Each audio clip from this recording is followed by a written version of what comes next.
All right, you guys, we have a huge problem here at the ranch once more, and that is something that happens at the ranchers at all the freaking time. And in the last few weeks, we've had some situations happening inside of the brand new aviary, and I'm gonna show you what we've been seeing. So before we get to the aviary, it is morning time, so we have to do some feedings, like feeding Marty, feeding the otters, feeding the cassowaries, feeding everything, you know, the deer, all that kind of stuff. Yeah, and the alligators. And maybe the alligators too, I don't know.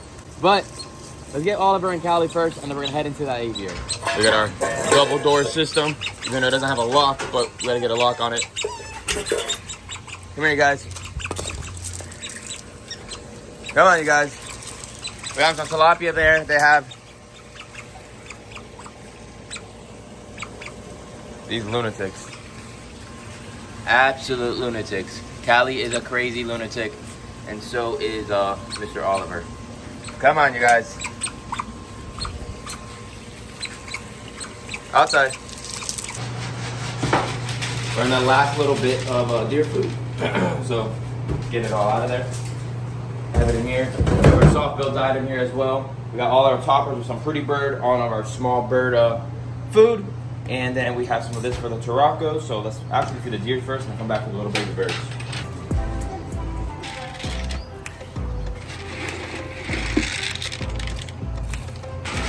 They get this twice a day: sweet potato, apple, a little bit of blueberries, cucumber, and then LS Hoofstock diet.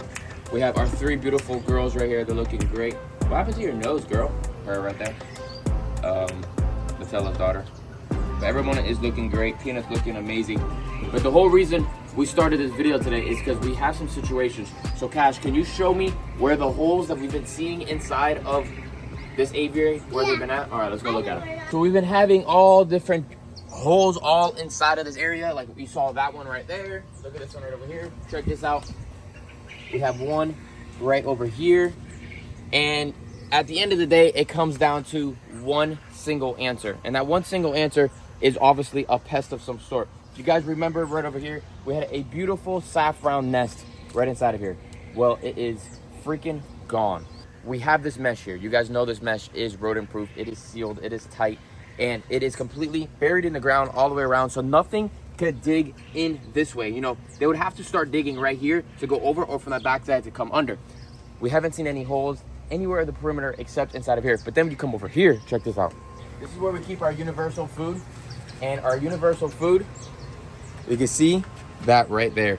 And that little things like that are the signs of rodents, you guys. And rodents are absolutely horrible. We don't understand how they were coming in. We were looking everywhere. But then we found this situation. On the outside of this main door is the only section that didn't have a concrete pad. So Josh and I made a whole spot right there on that backside, and we made a concrete pad because the rats were actually digging right underneath here. And yes, I said that right. Rats somehow got inside of here. They figured it out. When you have a farm, when you have animals, when you have food around and water and shelter, you're gonna have predators. It is 100% going to happen. I don't care what anybody says in the freaking world, you're gonna have rodents. And all you can really do is try to control them. So with this giant enclosure, we wanted to control them as best as we can, and we did. But then I started noticing. I get you, boo. You do that. And I started realizing something. Nest got destroyed. They started building a new nest. Eggs got disappeared. Unfortunately, I have a blue dicey pair inside of here. My female completely disappeared. I couldn't find it anywhere. But that situation is because as well, we had elongated tortoises in here. I decided to take them out of here. Step one was take them out of here because I didn't want them to be in here, because let's say a bird did fall on the ground and it did die, I would want to see the evidence of it so I know what happened. But if it fell on the ground and I didn't see it in time, those tortoises are omnivores. They will eat anything they want to eat. So they'll eat rats, they'll eat birds if they go on the ground, the whole 9 yards, produce, lettuce, everything. So we took out those elongated tortoises so that there wouldn't be any predators on the ground down here that could eat the baby birds if anything fell in. Did that first. But then we started noticing the rat poop and the whole 9 yards. So we sealed over there. We had it all locked in, and we were literally looking everywhere. But as you know, we always have to replace all of our stuff. We got new bananas. That papaya looks like it got wet yesterday. We have some plum, some grapes, papaya, all that yummy stuff. But then we started looking around a little bit more, and this is what we came to a conclusion of. Check this out. right here. We have all of this foamed in because we realized that, you know, the rats could actually follow this as a highway and come in and out. And all of that is sealed off. Over there, you know, is inside of the aviary, so it's fine. We did it on both sides. But when I was walking out early in the morning some days, I was noticing in these corners that they highwayed through some of the parts. So I clogged that, finished that. But then I started realizing behind here from the outsides and in. So like all these little parts here, so we had to foam all of this up. So once we did that and figured that out and got the tortoises out of here, we got the rats locked inside of here or locked in the outside. We knew they were still in here because we still started seeing the poop. They couldn't dig through anymore. We got that all situated. We had to go with a lethal killing machine. And the lethal killing machine, unfortunately, I absolutely hate using it. But because of this area, I wanted to be as sealed as possible, was to use poison, you guys. So we started putting your little black little trap things inside of here. Over here. See that right there, you guys?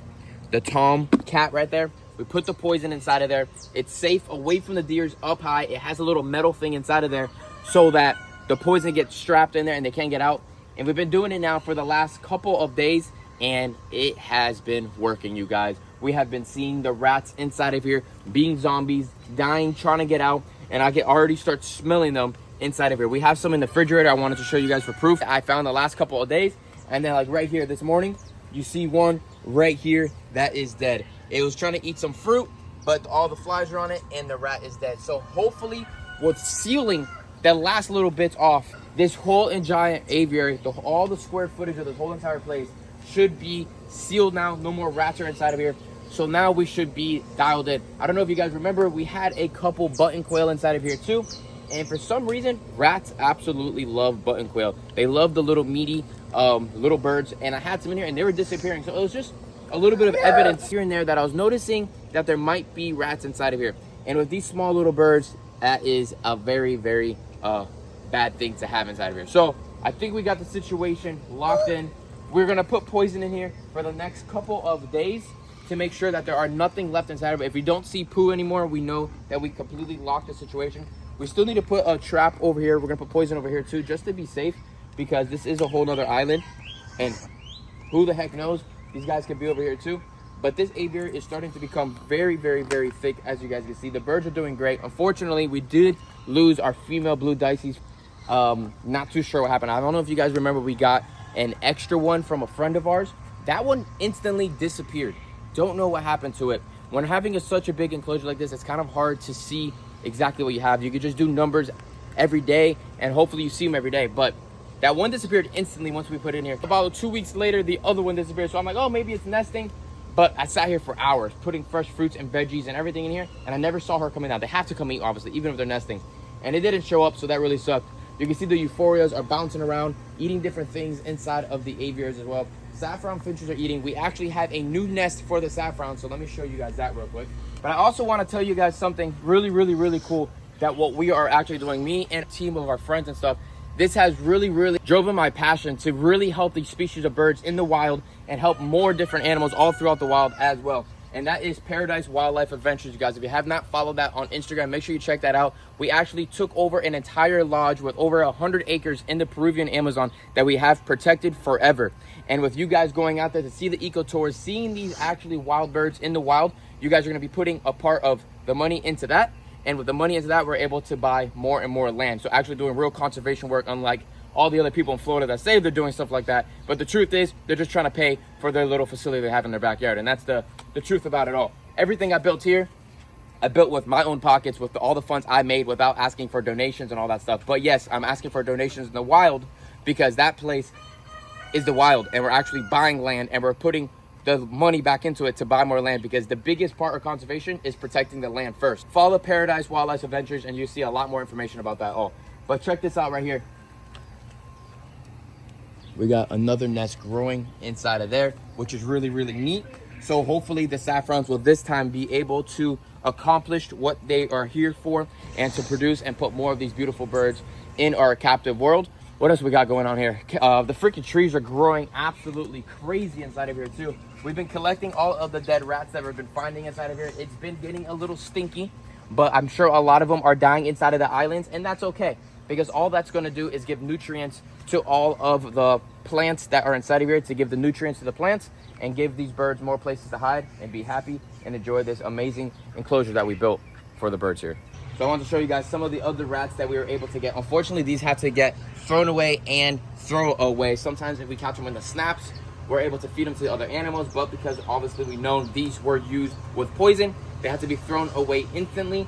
But hopefully, you guys, like I said, very soon this will thing completely be sealed off, which it is now. I feel very, very, very confident now that I don't think there's any rats or mice inside of here. Like I said, we'll put poison a few more times, and if that's the case, we're gonna throw some button quail inside of here, use that as a tester, and make sure there's nothing in there. So I just wanted to update you guys on that whole aviary, on what's going on inside of there and what the predators were that we, figured out. But we still have a lot more things to feed. Let's go feed the cassowaries and go feed the other aviary. And here's a little better look on what I was speaking about when we were inside of there. We put this concrete pad right here, and it is nice and thick, so there's no way for the animals to come in or out. And a funny thing about it too is when we were inside of there and we blocked it off completely, we were seeing the rats pushing in the inside like crazy, trying to dig out because they couldn't figure out how to dig out because it was blocked completely. So I knew I had them trapped in there. So it was time to finish them all off. And I think we did that. All right, so let's go for Rex. Go ahead, throw them in. I was at a good buddy's of my houses the other day, and if you guys remember, we took out that mulberry tree over there. He replaced it with a new one that we have coming, and it is a Pakistani mulberry. The mulberries are like almost finger long when they, looks like he's getting a lot in there. But yeah, you guys, we got these Pakistani new mulberry that we're gonna be adding inside of there. We're gonna let it grow a little bit, and it's actually really, really big. It doesn't stop fruiting, which would be great for Rex. And then eventually when Rex and Blue are together, they'll have a mulberry paradise inside of there. We had the mulberry before, but unfortunately with the invasive green iguanas, they love mulberry trees, and they got it all off. I forgot about my son. Come on, buddy. Let's go. 1, 2. Holy moly, he didn't even say if I was ready or not. He just jumps. All right, let's get going. Let's get to the other aviary, get to the deer, and we're gonna start working inside because it is absolutely crazy hot here in South Florida right now. I've been saying, I think it's because we've been getting a lot of crazy downpours early morning, and then that 11 to 2 o'clock time is the hottest time of the day, so it is freaking cooking. It definitely feels like the Amazon out here for sure. But hey, that's our Florida sunshine for you.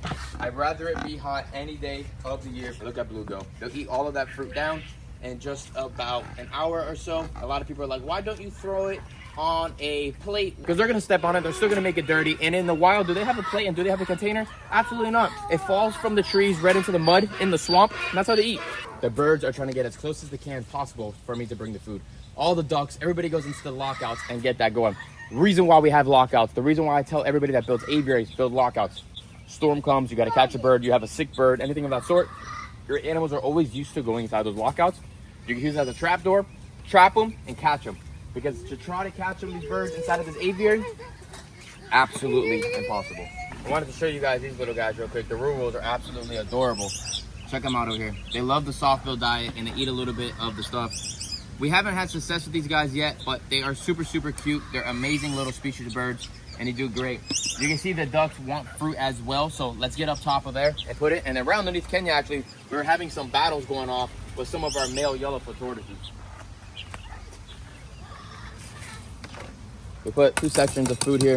This is just papaya, grape, peach, soft-bill diet, banana, apple, all sorts of mixed stuff. Whatever we get extras of, we put it in there and feed them. And you can see all the ducks want it too.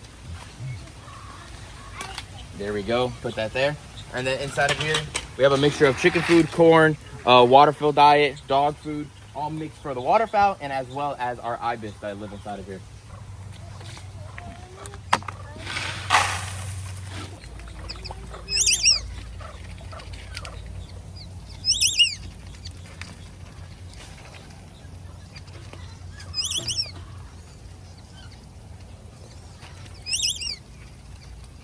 Yeah, so I think the chocolatas are all females, unfortunately. The person I got them from told me it was a boy and 2 girls, but I think it was 3 girls, and I am not getting any fertility whatsoever. So we're gonna have to get rid of one or trade them, or maybe even get another male. I'm not too sure. They're pretty neat species of birds that remind me of the jungles a lot. We do have North American wood duck eggs inside of there. Well, silvers, the morphs, they're doing good over there too. And we have another nest over there. So hopefully we'll have some babies to hatch very soon, which will be really neat. The eggs right over here. Look. But I think they're bad. The predators, the raccoons, the possums, the whole 9 yards has really slowed down inside of here now. We really haven't seen any signs of them. I think I have figured out all of them. I've gotten all out. But unfortunately, in a month, it could all start over again. A new group of raccoons could come by, make this territory, start figuring out that there's food in here, and then the process starts over again. So until we completely design this whole thing over again and get the funds to get that completed, we're not going to add new species of birds here. We're not going to do anything like that. And right now, this time of the year, it is super, super, super, super hot. So it's like not even fun to like build projects right now, realistically. So when it starts cooling down a tad, we will get this situated. We've been working with a couple companies and figuring it all out so we could get it done. And the companies meaning myself, my left and right hand, when I want to do it, when I want to get it done, and when we get the funds together to put it together. We'll get it. We're going to make it happen. You guys see how much we did here at the ranch? So yeah, let's go see where Cash is and see what he's doing. Cash has been absolutely crazy about throwing traps inside of the ponds to catch fish. So let's see where this crazy lunatic is at. What are you doing, bro? Wow. Good, I'm just searching quickly. Throw it in there. There we go. Now let it sit there. We'll come back in an hour. Okay? I think I can't see a big fish in the big dome. Oh, wow. And what's your dance when you catch a fish? Whoa, whoa, whoa, whoa. Okay, all right. That's enough there. But other than that, you guys, I hope you guys enjoyed today's video. Give this video a thumbs up. Subscribe to the channel. Put your post notifications on. Stay tuned for more videos here at the ranch. I'm putting the link right here on the top real quick. If you guys have not seen the Jeff Corin video with him and I and with the Panhandle Turtle Project, make sure you guys go check that out. It was an absolute blast. We did some really cool stuff. And I just remembered, you guys, we sold a ton of baby turtles and tortoises and we left some in the water. So let's go complete the video over there. That's actually the only one that survived the freeze here. There's not too many around anymore. And we, got rid of a couple too because they killed my tree. But that one is a gimp leg over there. It's a little female. And she has no tail. She's been growing it back very slowly. So these are some of the boxes that we'll be shipping out this week. Kenya's TikTok has been jamming out a bunch of turtles and tortoises here at the ranch. We also have a few more little turtle and tortoises that we have available. We have some sulcata tortoises that are getting some soak-ins, Eastern Hermit tortoises. We have some absolutely beautiful little redfoot tortoises here. Elongated is already going to his new home, which is pretty cool. We got these guys here. They were just sleeping, but here they come back awake. We got all different types of stuff. Central American wood turtles, some more wood turtles, Asian box turtles, and this is just some of the turtles that we have here. We have a ton more in the back, and we have a ton more in the incubator as well, you guys. We also have these gorgeous little guys. The third largest species of tortoise in the world, the African spur thigh or sulcata tortoise. A lot of people say they don't like them because you shouldn't have them as a pet, but a lot of people have Galapagos tortoises and a lot of people have Aldabra tortoises. So why can't you have a sulcata tortoise if your enclosure is put together correctly? It's my opinion. It's just like a dog. They don't bark, and it's a pretty cool animal. Other than that, give this video a thumbs up, subscribe to the channel, put your post notification on. We are all over today in today's video, but we did figure out the situation with the brand new aviary, with the rodents getting in. We sealed that situation. Hopefully have no more problems in the future. And subscribe, and I'll see you in the next one. Peace out, everybody.